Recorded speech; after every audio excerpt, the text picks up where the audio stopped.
Bivach and Shavua Tov. Thank you so much for joining me in that which will clearly be a very different type of drasha. Uh, I'm not the first to point out that as we begin at the Pesach Seder saying Manishtana Halayla Hazeh Mikol Halaylos, there are so many things that are so different about this Pesach, starting of course with in the Pesach seasons in the Shabbos Hagadol drasha. So first and foremost, it is virtual. There's nothing I can do about that. I want to note the fact, as you could all tell, that I am sitting. I know it sounds silly and of little consequence at the moment, but there is a certain formality to a Shabbos Hagadol drasha that, all things being equal, I would have liked to preserve, and my decision to sit at this time is a departure from that. And even if this is not an explicit apology, I do want to note that from the outset. This won't be a typical drasha, and I don't just mean because it is happening virtually in Motzoi Shabbos. Someone asked me several days ago what sugya I would be learning. And because we've learned together in the past on many Shabbos Hagadol drashas, that I enjoy preparing something of substance. This year it's not so much a lack of time, although I think that is relevant as well, but more of a conscious decision to focus the conversation differently. And so therefore I apologize for those who would have preferred a more formal drasha with Marmakomos in which we would develop a topic together. But Ezras Hashem, we will have opportunities like that in the future.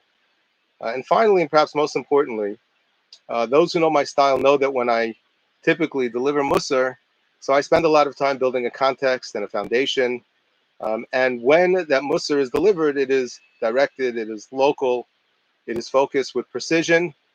This year will be different. And I want you to be aware of that from the outset. And the reason I want to say that from the outset is because I do think that some will say that what I am doing is exploiting a situation.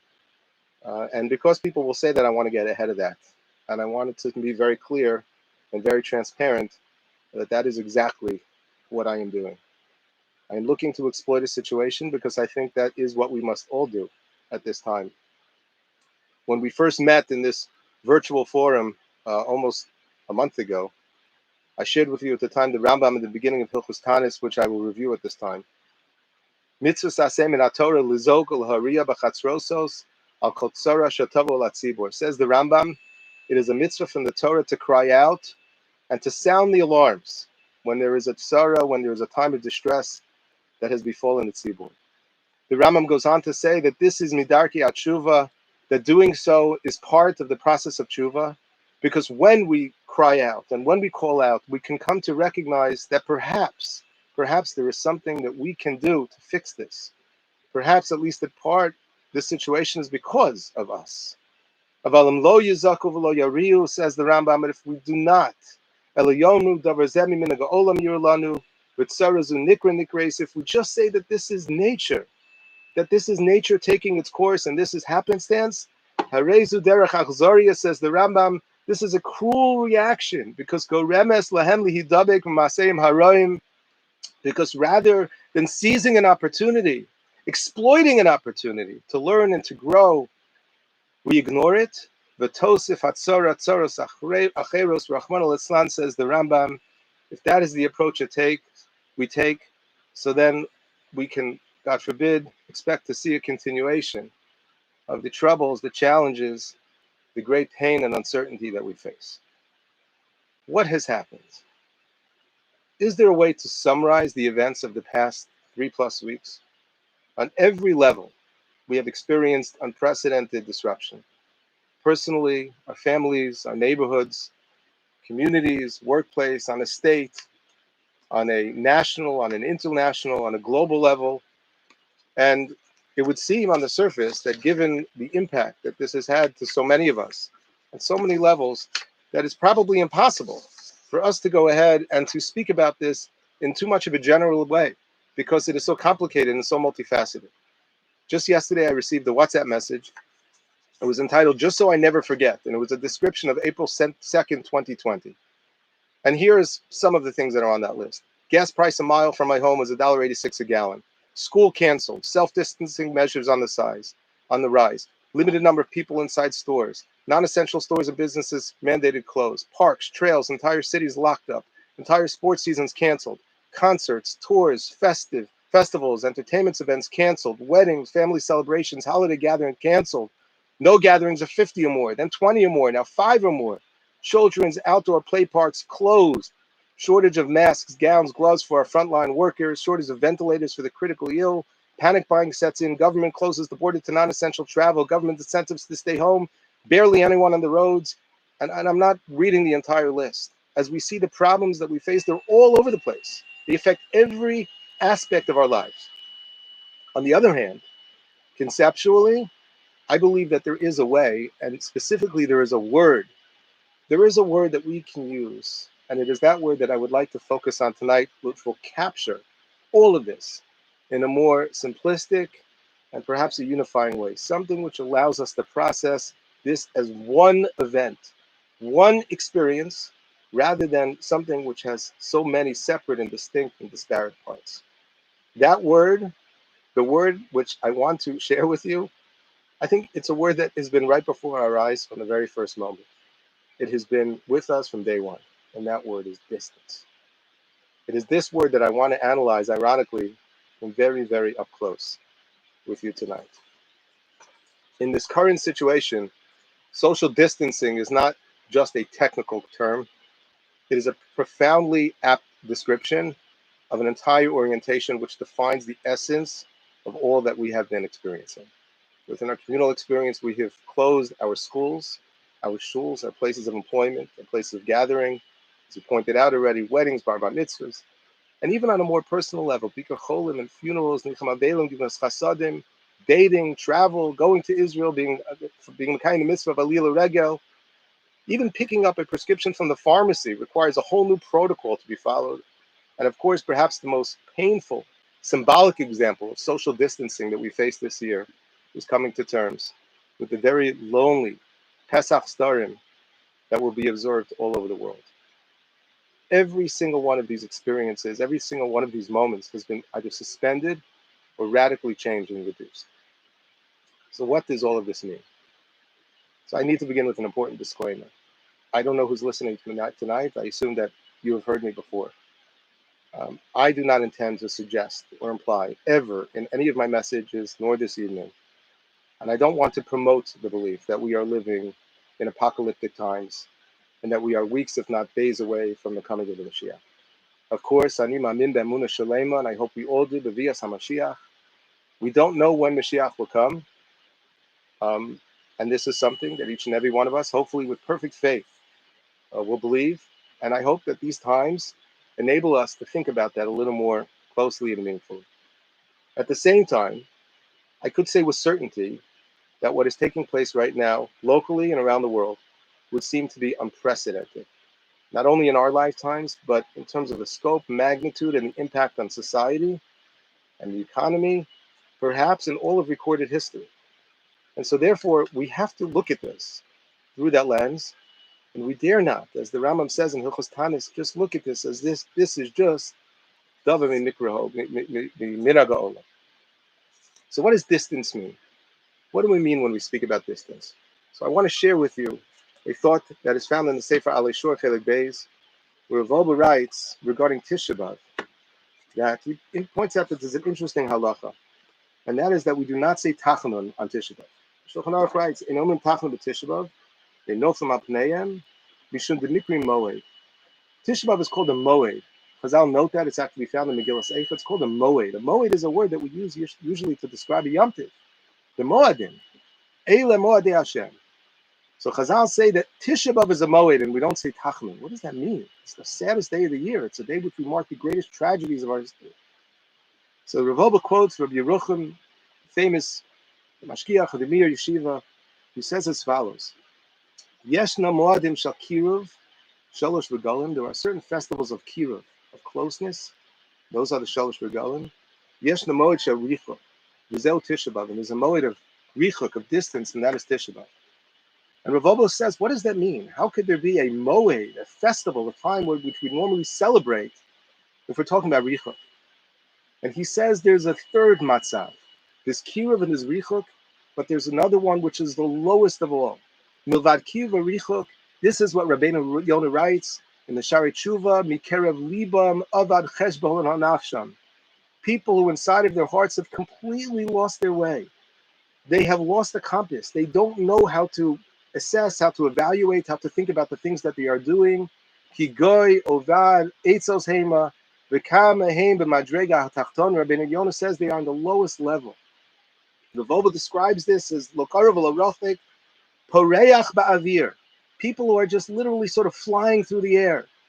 And people like this can imagine, can think to themselves that they are doing everything the right way. And this is, he says, the Madrega Tachtona. This is Yosa Grua Me'akol. And regarding this, the Navi Yirmiyahu says to the people of his generation, Eich Tomri lo nitmesi, acharei habaylim lo halachti. How could you say that you did not violate one of the basic and important prohibitions in the Torah of Avodah Zarah? Look what you're doing. The Navi laments the fact that the people in that generation were in complete denial that they were over the Avodah Zarah and they were guilty of shvichus damim, of murder. And Yirmiyahu pleaded with the people of his generation. He says, just acknowledge what you're doing. I'm not asking you to stop, just acknowledge what you are doing. Rav Wolbe says this was the matzah before the Churban Abayis.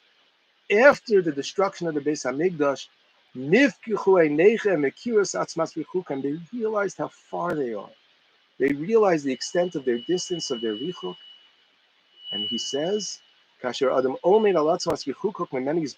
a person realizes this, he comes to the following point of recognition.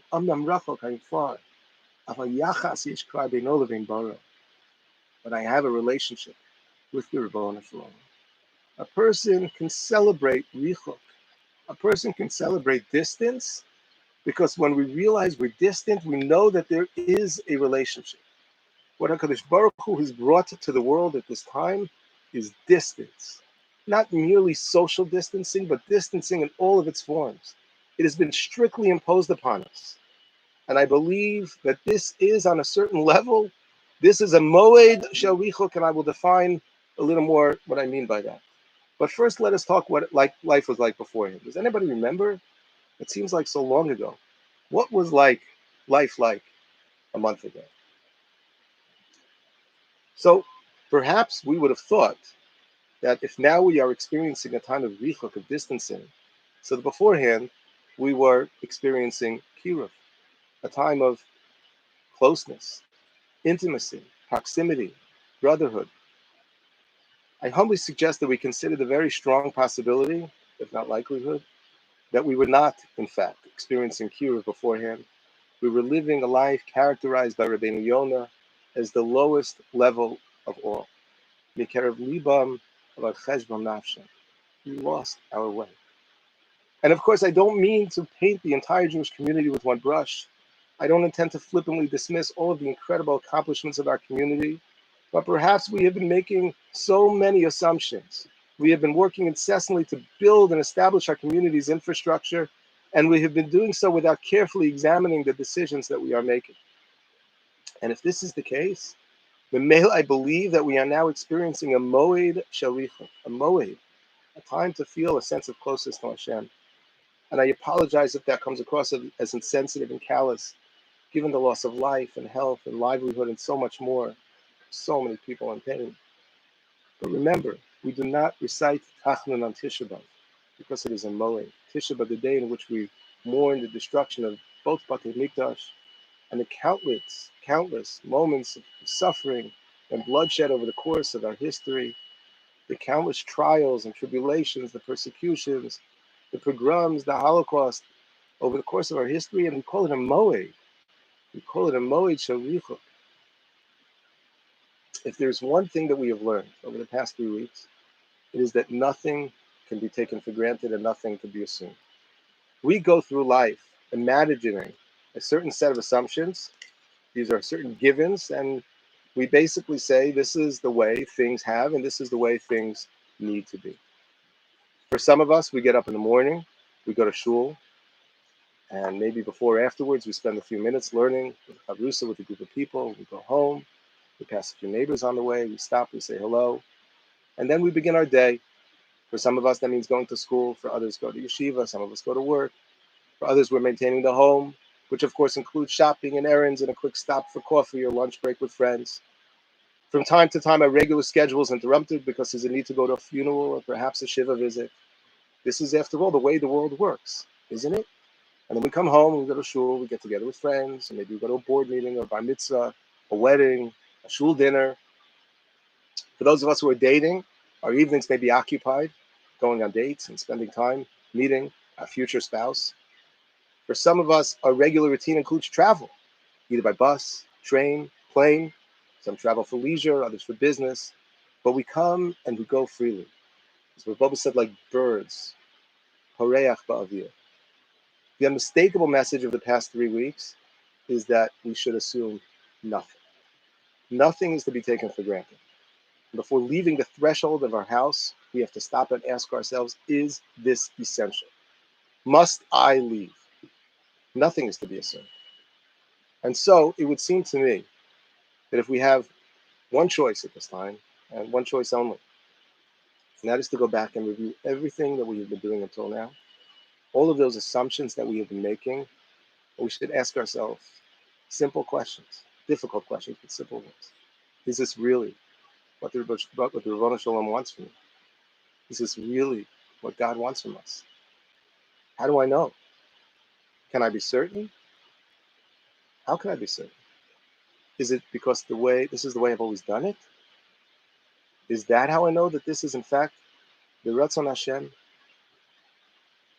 There are some very haunting and very relevant psukim that are found in the third parak of the Navi Tzefanya, where he reflects upon the people of Yerushalayim who were not getting it and not realizing that they were missing the point on so many levels. And the pasuk says, "Lo shama b'kol," they didn't listen to the voice of God. Lo lacha musar, they didn't take the words of musar, of rebuke that came their way. Vashem lo batacha, they did not have the proper amount of faith and reliance in Hashem. Ela lokeha lo kureva, they were not close to Hashem. They were distant. And the Navi goes on to say, "Hichrati goyim nashamu pinasam, hechrabti chutzasam bli over, nitztu areyam bli ishmein yoshev." And I'm paraphrasing, but not much. I emptied their streets. I turned everything upside down. I shut the subway. I shut the airline system. You go through the streets, says the Navi Tzefanya, and it's empty. There's no one there. Amarti, and I said, Achtiriosi. God says, look at me. Tichli Musar. Listen to me. I'm not reading from a Musar Sefer. These are my words. These are the words of Tzefanya, Navi thousands of years ago, who says that this is how God gets our attention, by clearing the streets and making everybody stay home. And he says one thing, Tirios, Tichimus. We have to take a look at everything that we have done. We are experiencing something which is so big and so unprecedented. It would be reckless and irresponsible to ignore and pretend as if everything is normal. And I want to say it one more time, especially because some of you have joined after I started. I'm going to be thinking very critically. I don't intend to speak as if I'm some sort of prophet. I'm not representing anyone over here. I'm not speaking to anyone. I'm just speaking the way we should all be talking to ourselves. And I don't mean to suggest or imply that everything that we do wrong. I don't know. What I do know, and I hope you agree, is that the Rebbeinu Shalom wants us to recognize that nothing is to be assumed. Nothing is to be taken for granted. Nothing. Rav Pam writes, it's brought down in the name of Rav Pam. This is not written by Rav Pam. In the Haftarah that we recite on Parshas Yisrael, Shayalah Navi, when he experiences that great, glorious Nevuah, the Ma'aseh Merkava, so he's overwhelmed by that experience. And he says the famous words, Oili ki nidmesi. And if you look, the Mefarshim explain, he's saying, whoa, I feel like I died. The experience was so overwhelming, he felt like it killed him. The Magid, Rav Pam says that that's not what the word means. Nidmesi comes from the word dinyon. Oili ki nidmesi, Yeshayahu Navi, when he had that recognition, that realization, that revelation, he said, Oili ki nidmesi, everything I thought until now was wrong. Everything I thought about the world, the universe, my life, everything about my life is different. And Let's start with our shuls. Undoubtedly, this has been incredibly painful. Although, at least here in Teaneck, it has been 3.5 weeks, it is still difficult to process that our Beit Knesset and thousands upon thousands of others all over the world have completely shut down. I walked into shul yesterday. I had to get something. It was my first time there in weeks. On the one hand, it was beautiful. It was peaceful. It was quiet. It was clean. But it was so sad. It was so sad. It was just haunting to be in a Beis HaKnesses and knowing that it had been empty, completely empty for weeks. How do we make sense of this? The greatest tool that we have at our disposal has been compromised. Tefillah and Tefillah b'tzibur. So what if? What if we are supposed to use this moment of richuk and consider the possibility that we were not, in fact, kroven beforehand? We've been assuming that we were kroven beforehand, but what if we were not experiencing kiruv beforehand? How do we define karov, kiruv in terms of davening? It's a pasuk. We say it every day. Karov Hashem l'chol karov l'chol asher yikru'uhu ve'emes. Hashem is karov. Hashem is close to anybody, anywhere, on one condition. L'chol asher yikru'uhu ve'emes. You call to Him from a place of honesty and sincerity. That says it all. That's what we need. That's what we are supposed to achieve when we daven, either as individuals or as a community. But we have to ask ourselves, and I'm not telling you, was that the experience beforehand? Was it a true avodah shebalev? Was it mamish? I was calling to Hashem be'emes, or perhaps I was distracted. I'm embarrassed to make this admission, but I've been davening mincha ma'ariv every day in this space with many, many people who join me virtually. And I have to tell you, I desperately want to get back to shul. It's not the same thing. It's not a kiyum of tefillah b'tzibur, but it's special. We're all davening slower than we did beforehand, and nobody's leaving early, and nobody is looking at their phones. And I know nobody is. I can't see. I know nobody's looking at their phones because it's an awesome time, and there is something that is completely taken over our lives. But the phones, as we know, they pull us, and they interfere with our ability to call to Hashem be'emes. But I think what's been really traumatic, what's been particularly challenging for many of us, and especially those who want to say Kaddish, those who are in a period of mourning for a yard site, not being able to recite the Dvarim Shebekdusha, no Kaddish, no Kedusha, and that really stings. That really hurts. It's not just on a personal level, on a sentimental level, because I'll speak about the power of Amen Yehi Shmei Rabbah. So how could this be? How do we make sense of this? Before answering this question, I'd like you to join me as we take a look at the way Yeshayahu HaNavi speaks to the people of his generation. These words may seem familiar. This is the Haftarah that we read every year before Tisha B'Av. Haftarah of Shabbos Hagadol. The opening words of the Navi Yeshayahu. The Navi says, Lama li roz ivchechem yomar Hashem.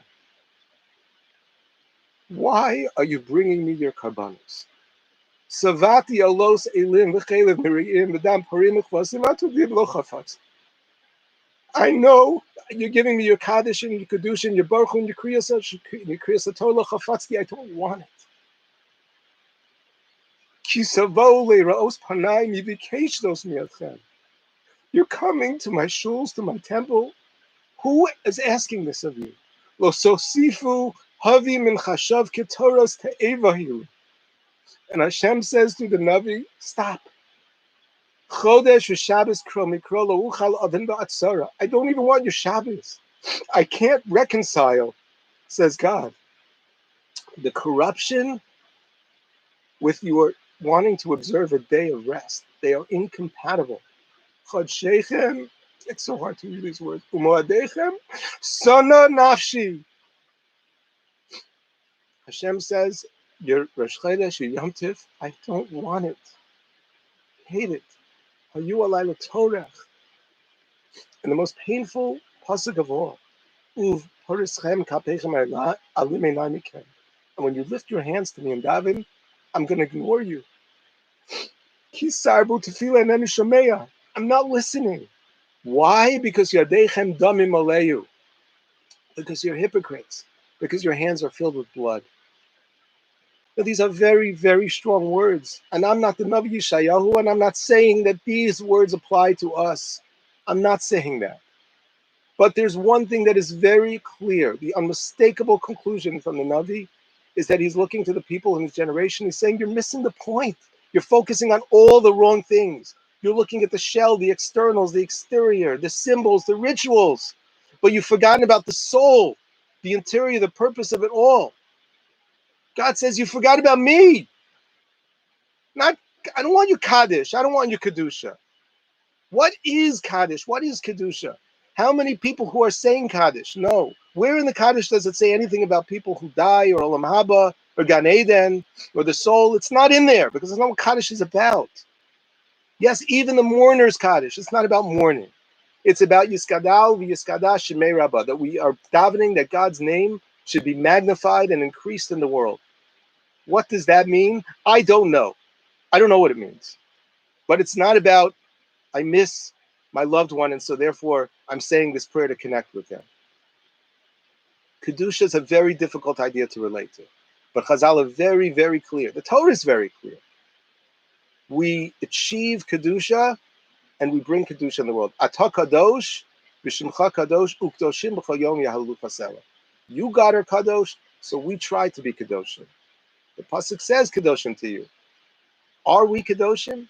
Are we fulfilling that which Chazal say, Kadesh Atzmacha, B'muter Lach, that we should try to live a life in which we are being modest in our habits, in our spending, in our indulgences?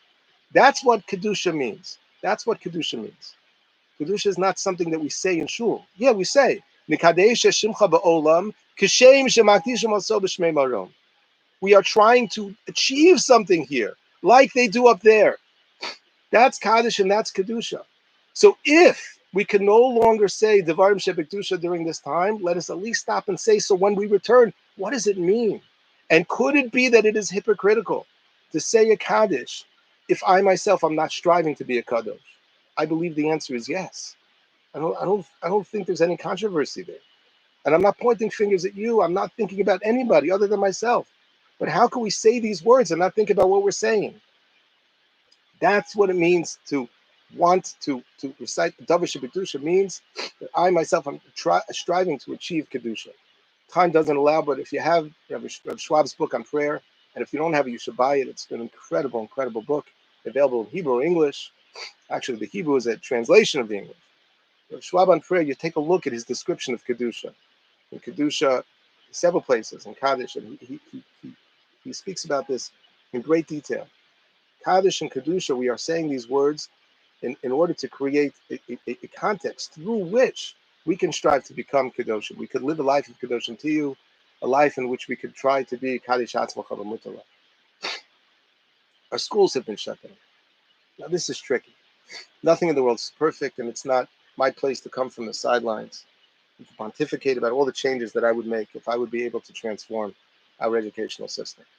But we can, at least for the moment, consider the possibility that Hashem is sending us a very clear message. For the moment, we are better off with our schools closed than open. And let us use this moment to think about how our schools can be different. I don't know. But where's our focus? We have wonderful institutions, incredible teachers, faculty, educators. Sometimes I wonder, and maybe I'm not alone, if we've just gotten a little bit too into ourselves.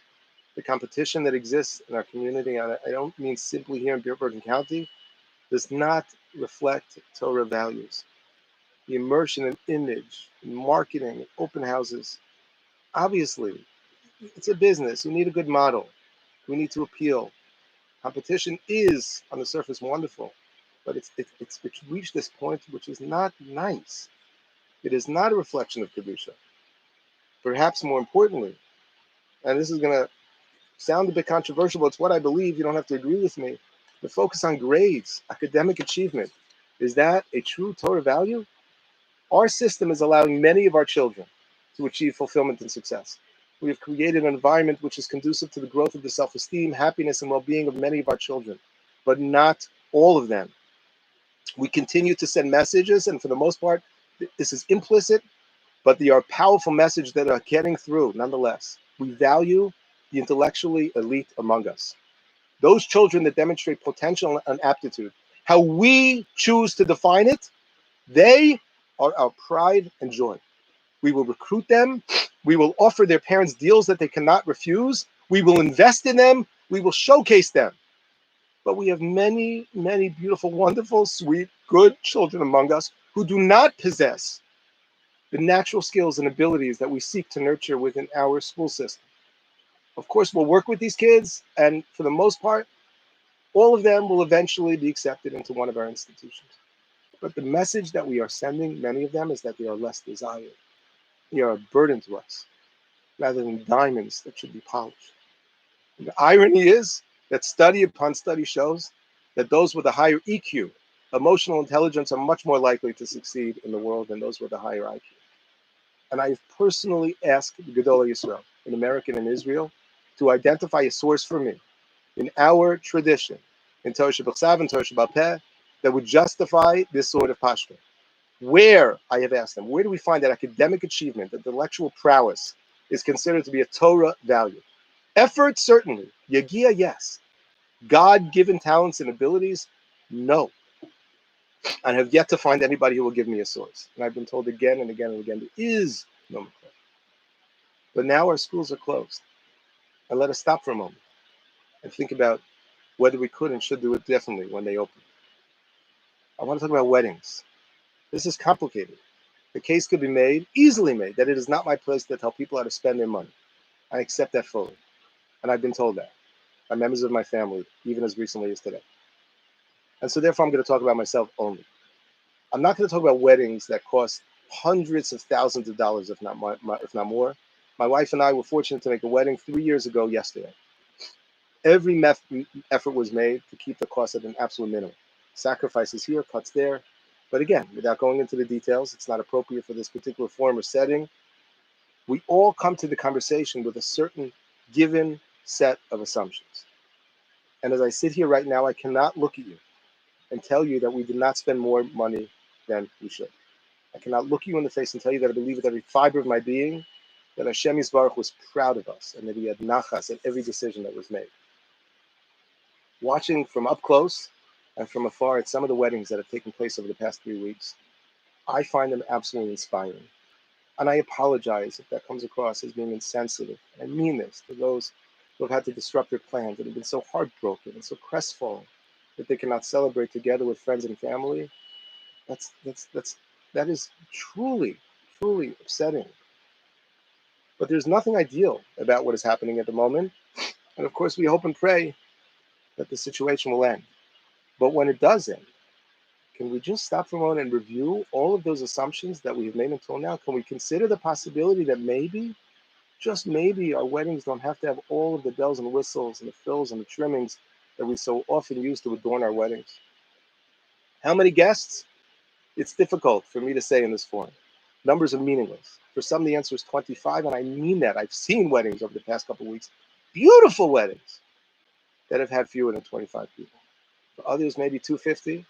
But who among us, who listening right now can say that they cannot make a wedding with fewer than 400 people, 450 people, 500? Why? Who said? Have you ever seen a picture or perhaps watched rare video footage of weddings that took place in the DP camps after the war? Have you ever spoken to someone who got married in their backyard? Ask them about that experience. Has it affected their marriage in any way? Speaking of affecting one's marriage, what is the impact of assuming multiple loans upon loans and more loans to finance weddings that people can't afford?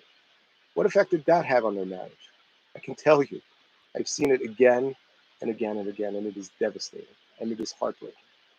Much more heartbreaking than seeing a wedding with 20 or 30 people. Years ago, over 10 years ago, probably nobody remembers this, I tried to implement a plan here in the community. We would start with invitations. I calculated at the time that if we would go digital with invitations, and I recognize there are people in the community who make the parnasa of invitations, and I'm not speaking to them. I recognize hearing this hurts. I recognize that. But I estimated time we could save between postage and invitations somewhere between $1 and $2 million annually within our community alone here, if we would simply cut out invitations and postage. And the idea was shot down. It didn't get anywhere.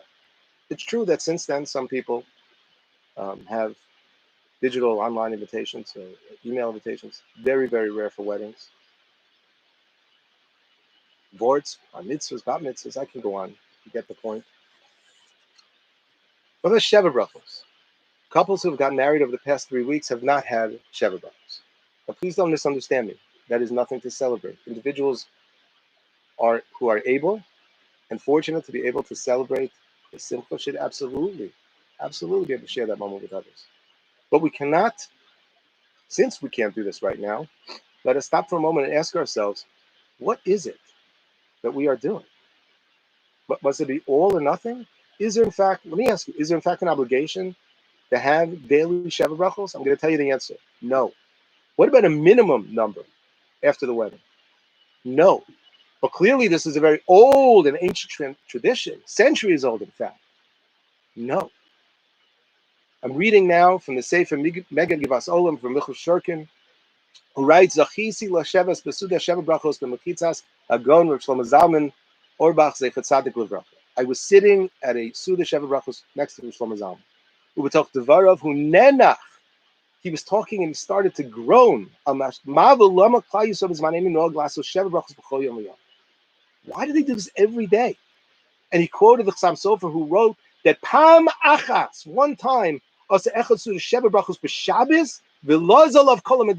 the chutzpah to make a Sheva brachos on Shabbos, and everybody yelled at him. The Aruch HaShulchan as well brings down, says, we don't make Sheva brachos every day. So we do make Sheva brachos every day. Wonderful. But now that we can't, maybe it's an opportunity to just stop and ask ourselves, do we have to? It works for some. It doesn't work for everyone. It imposes, again, on the one hand, it's a wonderful problem to have. But this is an opportunity to stop and to think and ask ourselves, at what cost? Getting together with friends. So what, Rabbi? Are you going to tell me now we shouldn't get together with friends anymore? Isn't it important for people to be with each other, support each other, laugh with each other, cry with each other? Of course it is. But during this time of Richa, we should revisit and reevaluate assumptions that we have been making. I quote from the Sefer Darish Mordechai, the Mordechai Zrach, Zochanu Avracha, also in his Mamarim on Tisha B'Av. And he wonders, why is it that there's an Isser of Sheila Shalom on Tisha B'Av? Why is it that on Tisha B'Av we basically have to practice social distancing? We're not permitted to talk to each other, or at least to greet each other. Why? After all, he says, and this is a very compelling argument, if the Beis Hamikdash was destroyed because of Sinas Chinam, so you would think that the greatest thing we could do on Tisha B'Av is try to express Avas Chinam. We should embrace each other and smile at each other and say hello to each other and hug each other. That's what we should do to show love for one another. And he quotes the Netziv in his Akdama to Sefer Bereshis, where the Netziv writes that in the generation before the Churban Beis Hamikdash, they were tzaddikim v'chasidim amalei Torah, ach lo hayu yesharim b'halichos alami. They were very righteous and pious people who engaged in Torah study, but they were not proper in their dealings one with another because there was sinas chinam shebelibam zeh zeh. Why? What was mean sinas chinam? If they saw someone who did things differently, they assumed the guy was a tzeduki and apikoros. He was a heretic. Says the Netziv, HaKadosh Baruch Hu Yashar ve'enu sovel tzadikim ke'elu. HaKadosh Baruch Hu does not tolerate this type of tzidkus. And HaKadosh Baruch Hu says on the day of Tisha B'Av, stop talking to each other. Because there's another Yirmiyahu who writes, and listen to this. Shalom esreyehu yidaber uvekirbo yasim arvo. People who speak peacefully one to another, but inside they are conspiring and plotting against them. God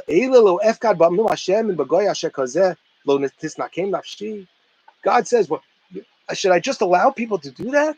Should I allow people to pretend as if this is my best friend, but then go on my phone and my WhatsApp and just go ahead and vent and talk and say whatever I want about this person? On the day of Tisha B'Av, we're told, stop talking to each other. Stop. And then maybe you could learn how to do it right, sincerely, genuinely. Dating. This has been a very hard time for young men and women who are at various stages in the dating process. Undoubtedly, the situation is quite disruptive. Needless to say, social distancing is the complete and total antithesis, the total opposite of a meaningful and genuine dating process.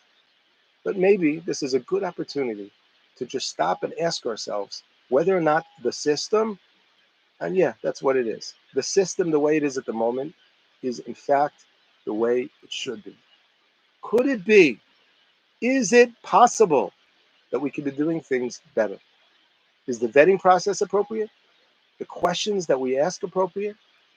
And perhaps more importantly, our expectations of life for ourselves and for our children, are they appropriate or do they need to be adjusted significantly? I heard that there are several individuals that I have heard of who have started dating virtually. No, I don't think that that should become the new norm. But it was something, it was described as being very chilled about that experience, something very calm and very relaxing, without all the tension and the anxiety and all the shtick that we self-impose upon ourselves. Some couples at this moment are getting an opportunity to experience something that, while not ideal, in some ways is more genuine and perhaps even more meaningful, certainly less stressful. This is an opportunity to look at this. Bika Cholin, you can't visit people who are sick now. Levayas, you can't go to a Levaya. Nicham Avelim, Gemachs, everything has been shut down.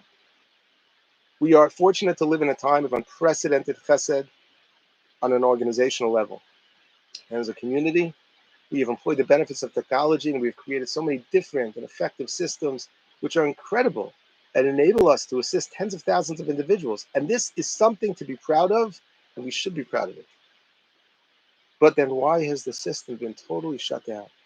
Why is it that the circuit breaker has been tripped and has completely impaired our ability to assist one another in the way that we are accustomed to? And the answer again is I don't know. I want to stress that again, but I don't know. But we should take this opportunity to ask ourselves if we're doing everything the way we should.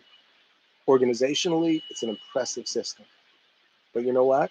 Writing a check to an organization is not supposed to be a substitute for rolling up my sleeves and engaging in true acts of gemilas chesed. And this is something we should think about. The organizational kindness is amazing, and it couldn't happen without the work of many, many individuals. But maybe if we are going to continue at full speed ahead, that doesn't absolve us of our responsibilities as individuals. Pesach programs. Now, this is not a personal bone that I have to pick. And this is easy for me personally because I've never attended such a program. Perhaps one day, if I'm ever big and important enough, somebody will get the crazy idea to invite me and my family for free. And then, I don't know, let's see how tough I am then. I don't know. And I understand that for certain individuals, it's been a great opportunity for families to unite, people who would otherwise not be able to make Pesach. I get it, and I'm not looking to pick a fight with any individual. But let's just take a step back and consider as a community, as a nation, as an Am Kadosh. I have been told, and I've asked people who have the means better than I do to be able to tell me whether this is in fact possible, that worldwide within our community, somewhere between $200 and $300 million annually is invested in the Pesach program business. I don't know. I don't know if that number is accurate or not. I believe it is fairly accurate, and if you do the numbers yourself and you know how many programs there are and the average cost and how many people attend, it's an easy number to cheshbon if you want. But it's not way off at all. Nor do I know the costs of Jewish education, and I don't mean to suggest or imply that I have a solution here. I recognize that Pesach programs are parnasa for many people. I recognize that there are people who lost their deposits this year. I'm not looking to aggravate or to upset anybody. I'm not suggesting a solution. But, I was reminded about 25 years ago, and I know it's 25 years ago, so I remember where I was, where I heard it. I listened to a shiur from Rabbi Fran. It's one of the shiurim that I never, ever forgot. It was on a cassette tape, if you remember what those look like. And Rabbi Fran was talking about affluence. He said something which was absolutely incredible. He said, if you look throughout the course of Jewish history, there have been, of course, ups and downs, but for the most part, throughout our entire gullus, one thing was a constant, and that is poverty. The Jewish community, for the most part, didn't have a lot of money. There may have been exceptions here and there, but for the most part, those were exceptions. The norm was poverty. You look at the pictures, Jews and pre-war Europe and the way they dressed and what they had. I mean, it was so simple. The shilas and shuvas you could read over the course of generations shows the extreme poverty that existed. So my friend asked, I believe he quoted Rav Yisrael Zechron Livracha, what happens? What happened now? Why is it that we come to this place called America and suddenly there's this unprecedented amount of affluence? There's so much money. How do we understand that? We're still in the gullus. Why all of a sudden we have so much money? And Rav Svei apparently suggested, if you take a look at the psukim in Parshas Hazinu, Vayishman Yeshurun Vayivat Shamanto Avisa Kasisa, the Torah tells us that when Bnei Yisrael came to Eretz Yisrael and they became comfortable and affluent, they began to immerse in the materialism and it became overindulgent. It came to a point where it was disgusting. Vayishman Yeshurun Vayivat. The land kicked them out. That's not the way a Jew is supposed to act. Kadesh Atzmacha B'mutalach. And so therefore, for 2,000 years, HaKadosh Baruch Hu said, I'm not giving you the money. You don't know how to spend it. And said Rabbi Fran, quoting Lasvei, maybe, in this post-Holocaust era, in this final stop, as Rav Chaim Vlozhin taught us before the coming of Mashiach in this place, in the United States of America, the Golden Medina, maybe HaKadosh Baruch Hu, they said, okay, listen, I'm going to give you the money back. I'm going to give it back to you. But just show me that you know how to spend it. Show me. Show me that you learned your lesson. So I ask you, my friends, is it possible? Could it be? Are we willing to consider the remote possibility that the Rebbeinu Shalom would rather his children support its educational infrastructure for hundreds of thousands of people, even if that comes at the expense of a week of luxury for a relative few? I don't have the answer. I know it's not simple math. I also know that these are typically the types of comments that I only make at my Shabbos table, because I'm not the kind of person who likes poking people and offending and picking fights. And this is not about Pesach programs. But I just wondered if now is the perfect time to have this conversation. Because the fact of the matter is, the Rebbeinu Shalom has canceled every single Pesach program on planet Earth. So we can finally have this conversation without feeling as if we are offending anyone. There is no one right now who should feel offended or has to look over their shoulder because they were going to Pesach. There's nothing personal. I'm not speaking to you. I'm speaking to all of us. I'm speaking to myself. The concept of financial sacrifice does not only apply to the super wealthy. In the community in which I live, I am not considered to be super wealthy. However, compared to the average American, and certainly the average person on planet Earth, I'm extraordinarily wealthy. Blessed and fortunate to be almost at the top, perhaps the top 1%. And these are questions that we should all ask ourselves, each and every one of us as individuals, and then as a collective, as a community, as a nation that strives to be an Am Kadosh, even if not especially at a time that we can't say Kaddish and we can't say Kedusha. We are supposed to be a Mamleches Kohanim V'Goy Kadosh. Let us spend the time in our homes thinking about what it means as we are craving, yearning to once again, to be able to experience divine Shabbat and to participate in the Birchos Kohanim. So what now? I've already apologized for my tone and the breadth and the density of my mussar this evening, which I want to reiterate at this time. But I also want to remind you how we started. This is a Moed Sharichot. You've been given a great opportunity. At a time that we would otherwise be living our normal, mundane, and routine lives, last-minute Pesach preparations in order. Now we have been given an opportunity to see things from a distance, like Avram Avinu. At the single most challenging moment in his life, his greatest test, his moment of greatness, when he was feeling like all of his life's work was about to be lost. He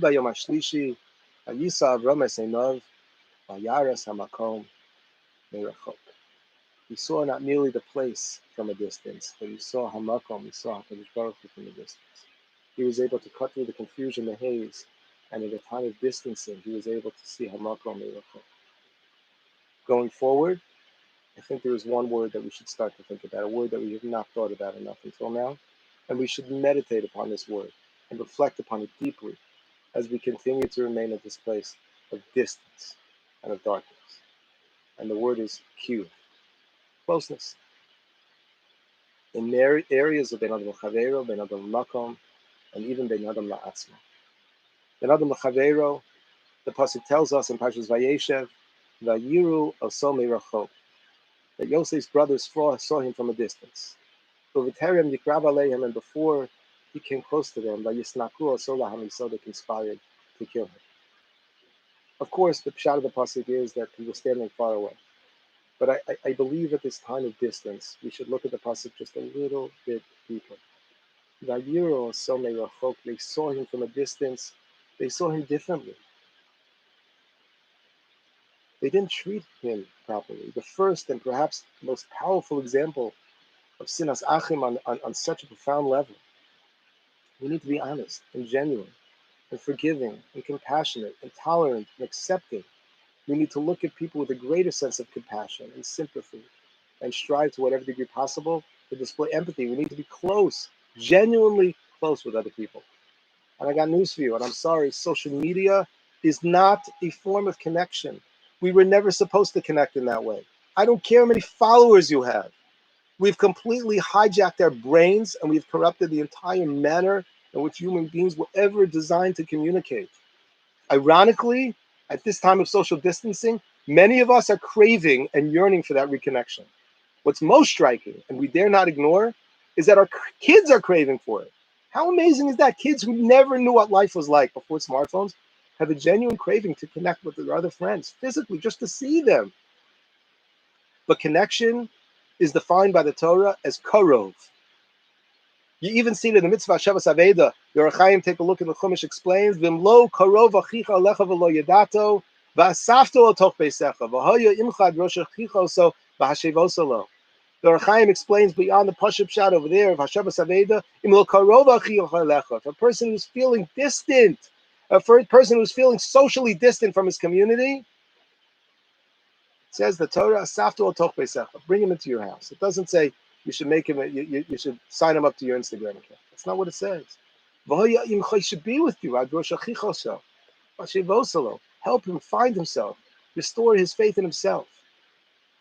We should be thinking about this as we go forward.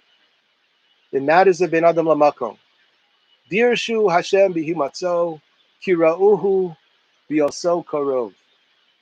Call out to Hashem when he is found. Call to him, seek him. Biyoso karov. How can we become more sincere, more genuine, more connected? Ovdei Hashem. Remember the pasuk I cited earlier. Karov Hashem l'chol karov. God is close to anybody. Chol Hashem yiku'u b'emes if it's sincere. We can achieve this. We can achieve more in our relationship with Hashem, but it requires effort, cultivation, and most importantly, in order to achieve this, we have to disconnect from the world around us. When we take those 3 steps forward in our Shemona Esrei, it is symbolic of something which is profound and transformative. We are trying to come close. The Tanu. The Navi Yeshayahu in Paragraph Tes says, "Vayomer Hashem Yan ki nigasha amazeh befivu svasav kibduni." Yeshayahu says, "I see these people." Hashem says, "They honor me with their mouth and their lips. The libo lichak mimeni, but their heart is far from me." Take a look at the Malbim over there who says that there are people that just going through the motions. Again, that's us, the people who are going to shul and saying Kaddish Kedusha Baruch Hu and leaving. But that connection, that genuine connection is not there. It's mitzvahs anashim ulumada. And the Navi again and again and again is using the same words, my friends. Distance. Distancing. That's the problem. The problem is distance. And now with this Moed Shel Richok, we should think about how we are going to be able to fix this. How we are able to achieve what David HaMelech says, V'ani kirvas Elokim lito. For me, to be close with Hashem, that's what I want. For me, that's good, to be close with Hashem. And in matters of Ben Adam La'atzma, there's a pasuk that we're all familiar with, the pasuk that we read Rosh Hashanah Yom Kippur time, regarding, at least according to the Ramban, the mitzvah of tshuva. Karov elecha hadavar ma'od beficha bevavcha lasos. It's very close to you. Beficha bevavcha lasos. So to do tshuva, it's beficha, it's in your mouth, it's in your heart. You can do it. The psukim beforehand, famous psukim. Lo b'shemayim hi leimor miyala lanu hashemayim. Lo me'ever layam hi leimor miyaver lanu hayam. The pasuk says that you shouldn't think that doing tshuva is like b'shamayim and me'evel hayam, like it's in the heavens on the other side of the ocean. Why are these two examples given? I once had a very, very nice pshat. For lo b'shamayim, that's addressing the person who says it's impossible. To go to the heavens, who can do that? This was obviously before the days of airplanes and rocket ships, but even today we recognize we can't really fly to the heavens. We can't soar to the heavens. I could jump, what, a foot, 2 feet? So says the Torah, lo b'shamayim. Doing tshuva is not b'shamayim. It's not in the heavens. Me'ever layam is the person that says, yeah, I know I can travel across the ocean. I can't do it now. I can't do it now. I don't have a flight. I have to find a ship. I don't have money. I have other things to do. I'm going to get to it later. I can't do it now. To which the Torah says, lo me'ever layam. It's possible, and it's possible now. B'ficha u'b'vavcha lasosa. We are so much closer to ourselves, to our true selves than we think. The Torah says it. At a time of distance, we should remember karov elecha hadavar ma'od. B'ficha u'b'vavcha lasosa. One thing is for sure, and that is that when this is all over, we cannot be the same. And this is critical. I would say more critical than anything else. If there's, obviously, I said a lot tonight, and I'm not suggesting that we can or should transform everything in a moment. But this is the single strongest gospel that we have heard in our lifetimes, and perhaps the biggest in generations. Remember the words of Tzefania Hanavi, Achtirios, Tichri Musa. Hashem says, I cleared the streets, I emptied it out. Look at it. Tehillim Perik Pei Hey. Shuveinu Elokei Yeshenu v'hafer kascha yimanu. We ask Hashem to bring us back and to remove his kas. Halo atato shuv techayenu v'yamcha yismachu ba. Hareinu Hashem chazdecha v'yeshcha titin lanu. We ask Hashem to save us, to rescue us from this perilous situation. And then look what David writes. Eshma ma yidaber akel Hashem ki yidaber shalom el amo v'el chasidov. I'm listening how Hashem wants to speak peace to his people and to bring them back. Va'al yashuvu lechisla. But do not return to your foolishness. Do not return to your stupidity. But as the next pasuk says, Akarov l'reyav yishol. V'shkon kavod b'yartzeinu. David HaMelech is saying that when you've been clapped on the head, al yashuvu lechisla, you cannot return to the way it was before.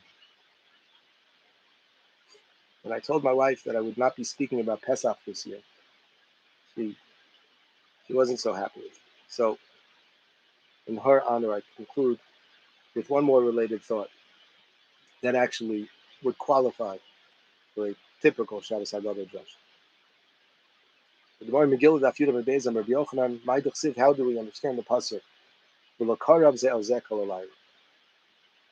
The pasuk says in Parshas Beshalach that the Mitzvah and the Jews did not draw close to each other during that night before Kriyas Yamsuf. Bikshu Malachi Ashares Lamashira, famous Gemara that the Malachim wanted to say song Amar HaKadosh Baruch Hu Masayadai Tavim Mayam Atanya Mushira. My creation's drowning and you're going to sing songs now. And the Medrash explains, because the Gemara is not so explicit, the drush over here, L'karav Ze el Zeh, because L'karav Ze el Zeh sounds a lot like Kara Ze el Zeh. The Malachim and Shemayim, when they say Kedusha, it's V'kara Ze el Zeh v'yamar, as we say every time we say Kedusha. The low Karav Ze el Zeh. The Malachim wanted to say Shira. They wanted to say Kedusha. They wanted to say Kaddish. They wanted to do, but HaKadosh Baruch Hu said no. We want so desperately to sing. We want so desperately to be able to be together and to recite Kedusha together. And we see that these two are totally zebazeh. We see from Chazal that Kedusha requires kiruv. We have to be karav ze'el. We have to learn how to become closer with each other, closer to Ribono Shel Olam, closer with ourselves in a more genuine way. But even before that happens, we don't have to wait. We can say Yeshira even before the Yeshua is complete, even before the end of this nightmare. My friends, we all know the end of this story. We all know how it ends. We don't know when, and we don't know how or what we have to endure until we get that point. But we know the end of the story. The Torah and the prophets tell us the end of the story. But we don't have to wait until that point to say Hallel together. the Shabbos Hagadol on that pasuk, on that Gemara rather. Masayodai Tovim Yamatem Memshira. So he explains that most people interpret the Gemara to mean you can't say Shira when people are dying. The Shalah says it's not what it means. Masayodai Tovim Bayom. My creations are dying. The mitzvah had been killed. V'atem Memshira. Now you sing. Why didn't you sing beforehand? Why didn't you sing back in Mitzrayim when you started to see the signs of the Geula? Why didn't you praise me then? Why didn't you say Hallel when you were still in Mitzrayim? It's too late, says the Shalah. You don't have to wait until that point. Seize the moment now. Take advantage of life's opportunities. We can seize the moment right now. I hope that each and every one of you at your Pesach Seder, wherever you will be and with whomever you will be and won't be with, they will be able to achieve a moment in which you are singing Hallel, not necessarily for where we find ourselves right now, but for the Geula Hasidah. Because I'll tell us that when Bnei Yisrael in Mitzrayim, they sung Hallel already before they left Mitzrayim, in anticipation of that which would come. We don't have to wait. We know there'll be a happy ending to the story. We could start singing already now. In my concluding words, I read the words that we say at the end of the Haggadah. At the beginning of Nirtzah, we say, which for me is one of the most meaningful moments of the Seder, because I always just get all choked up when we say these words, when we sing these words. So I'll share it with you right now. Kasal Seder Pesach Bihil Chasar. We have concluded the Seder in accordance with all of its laws. Like all of we've been told to, all the ordinances and statutes. And just as we've been zoche to make the Seder here, we should be zoche to make it properly with the Korban Pesach in Yerushalayim. Zach shochein ma'ona to the pure one, HaKadosh Baruch Hu, who dwells in his heavenly abode. Komein kahal adas mimana, lift up, raise, elevate your people. Bekarov nahel mitechana peduyim l'tzion berina. Now I know Bekarov means soon, speedily in our days. Nahel mitechana, guide your children, peduyim l'tzion berina, and free them, bringing them to Yerushalayim.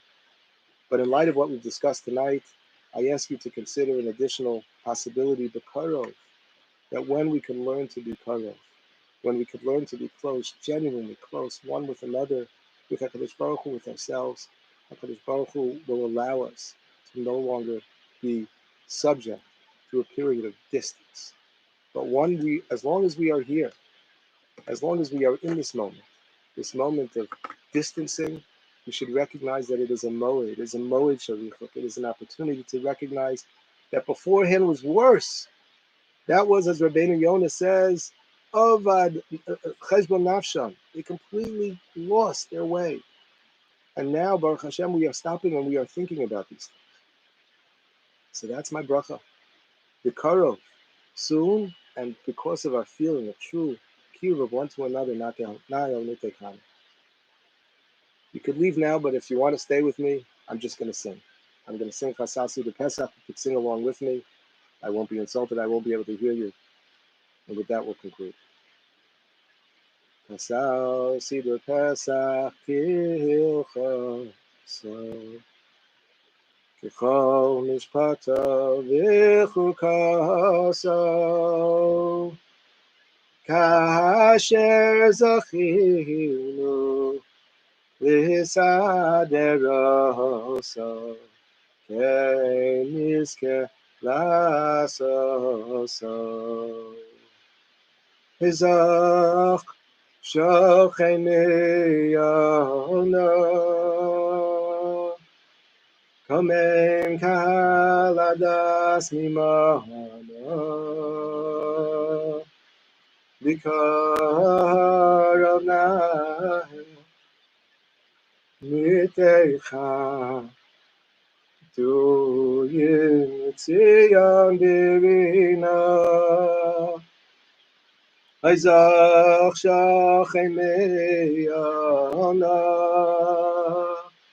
Komem Kahal Adas Mimana Karov Nahel Oiniteichano Vidui Mutziam Derina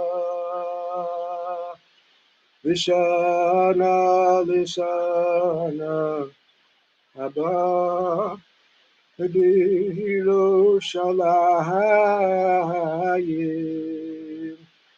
Lishana Haba Yerushalayim, Yerushalayim, Hallelujah. I wish each and every one of you a Chag Kosher V'Sameach. Thank you so much for joining me. And Bezras Hashem, we should be zocher to learn together again in the future. Thank you.